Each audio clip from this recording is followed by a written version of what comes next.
اعوذ باللہ من الشیطان الرجیم بسم اللہ الرحمن الرحیم۔ سورہ مدثر آیات نمبر 1 تا 31 میں رسول اللہ صلی اللہ علیہ وآلہ وسلم کو کمر بستہ ہو کر لوگوں کو برے انجام سے خبردار کرنے کی ہدایت، اپنے آپ کو ہر قسم کی برائی سے پاک رکھنے کی تاکید، منکرین کو تنبیہ کہ ان کے لیے قیامت کا دن بہت سخت اور مشکل ہوگا، اس حقیقت کا بیان کہ ہر شخص دنیا میں تن و تنہا پیدا ہوتا ہے، پھر جب اللہ اسے مال و دولت اور اولاد سے نواز دیتا ہے تو وہ اللہ کا شکر گزار ہونے کی بجائے تکبر میں مبتلا ہو جاتا ہے۔ جہنم کے نگران 19 فرشتوں کا ذکر۔ بسم اللہ الرحمن الرحیم۔ یا ایہا المدثر قم فانذر وربک فکبر۔ اے چادر اوڑھنے والے، اب اٹھ کھڑے ہو جائیں، لوگوں کو برے انجام سے خبردار کر دیں اور لوگوں کے سامنے اپنے رب کی عظمت و بزرگی بیان کیجیے۔ وثیابک فطہر والرجز فہجر۔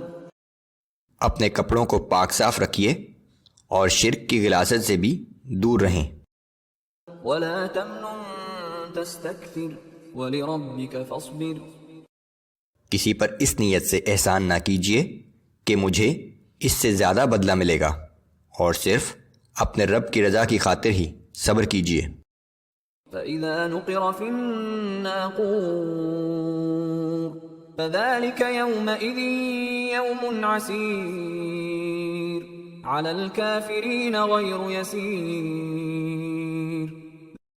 پھر جب سور میں پھونکا جائے گا تو وہ بڑی سختی اور مشکل کا دن ہوگا، اس دن کافروں کے لیے کسی بھی طرح آسانی کی صورت نہ ہوگی۔ ذَرْنِي وَمَنْ خَلَقْتُ وَحِيدًا۔ وہ شخص جو پیدائش کے وقت اکیلا اور بے سر و سامان تھا، اس کا معاملہ مجھ پر چھوڑ دیجیے۔ اگرچہ ان آیات کا مطلب عام ہے، لیکن خصوصی طور سے ایک مشرک ولید بن مغیرہ جو اسلام دشمنی میں مشہور تھا، اس کے بارے میں ہے۔ وَجَعَلْتُ لَهُ مَالًا مَمْدُودًا وَبَنِينَ شُهُودًا۔ پھر اسے بہت سا مال دیا اور ہر وقت اس کے سامنے حاضر رہنے والے بیٹے عطا کیے۔ وَمَهَّدتُّ لَهُ تَمْهِيدًا ثُمَّ يَطْمَعُ أَنْ أَزِيدَ۔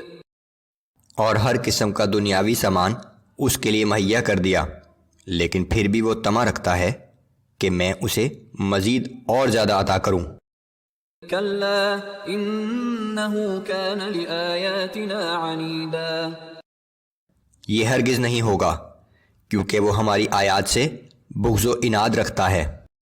سَأُرْهِقُهُ صَعُودًا۔ میں اسے سخت مشقت کے عذاب میں ڈال دوں گا۔ إِنَّهُ فَكَّرَ وَقَدَّرَ۔ پھر اس نے بہت غور و فکر کرنے کے بعد سب کے سامنے ایک بات تجویز کی۔ فَقُتِلَ كَيْفَ قَدَّرَ۔ اللہ اسے ہلاک کرے، اس نے کیسی بیہودہ بات تجویز کی۔ ثُمَّ قُتِلَ كَيْفَ قَدَّرَ۔ اللہ اسے پھر ہلاک کرے، اس نے کیسی بیہودہ بات تجویز کی۔ ثُمَّ نَظَرَ ثُمَّ عَبَسَ وَبَسَرَ ثُمَّ أَدْبَرَ وَاسْتَكْبَرَ۔ پھر اس نے لوگوں کی طرف دیکھا، تیوری چڑھائی اور منہ بنایا، پھر واپس پلٹا اور تکبر میں پڑ گیا۔ فَقَالَ إِنْ هَذَا إِلَّا سِحْرٌ يُؤْثَرُ۔ بالآخر کہنے لگا کہ یہ قرآن جادو کے علاوہ کچھ نہیں ہے جو پچھلے لوگوں سے نقل ہوتا چلا آ رہا ہے۔ إِنْ هَذَا إِلَّا قَوْلُ الْبَشَرِ۔ اور بے شک یہ انسانی کلام کے سوا کچھ نہیں ہے، یہ اللہ کی طرف سے وحی نہیں ہے۔ سَأُصْلِيهِ سَقَرَ۔ میں ان قریب اسے جہنم میں داخل کر دوں گا۔